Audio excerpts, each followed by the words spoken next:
Hello, আসসালামু আলাইকুম।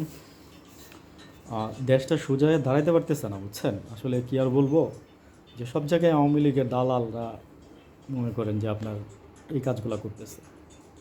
আসলে বলার মতো কোনো ভাষা নাই, মানে দেশটা আজকে খবর হয়েছে যে আপনার এই সরকারের লোকজন নাকি বলছে যে কি জানো,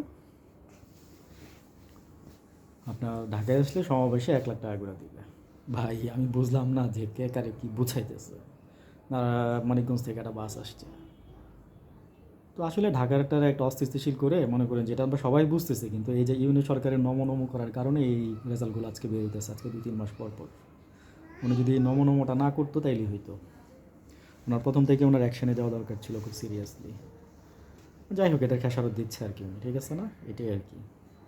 তো আমরা প্রথম থেকে বলে আসতেছিলাম যে আপনি এগুলো নিয়ন্ত্রণ নেন প্রথম দিন থেকে, নাহলে পরে পারবেন না।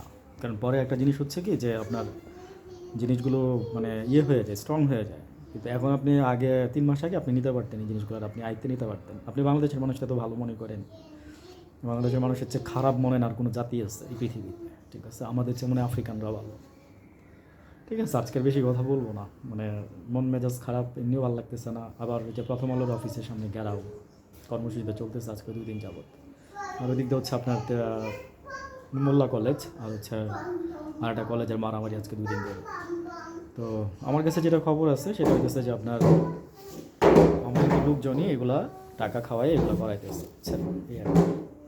তো যাই হোক, সবাই সবার জায়গা থেকে সতর্ক হন, সাবধান থাকেন। দেশটাকে অস্থিতিশীল করার জন্য মানে একটা সংগঠনই তৈরি হয়েছে। আর এদিকে আবার দেখলাম যে আপনার এই যে চিন্ময়রা গ্রেফতার করছে। হ্যাঁ, চিন্ময়, এই আর কি।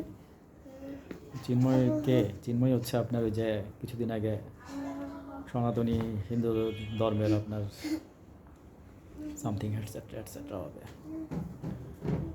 এনিওয়েজ, ভালো থাকেন সবাই। আসসালামু আলাইকুম।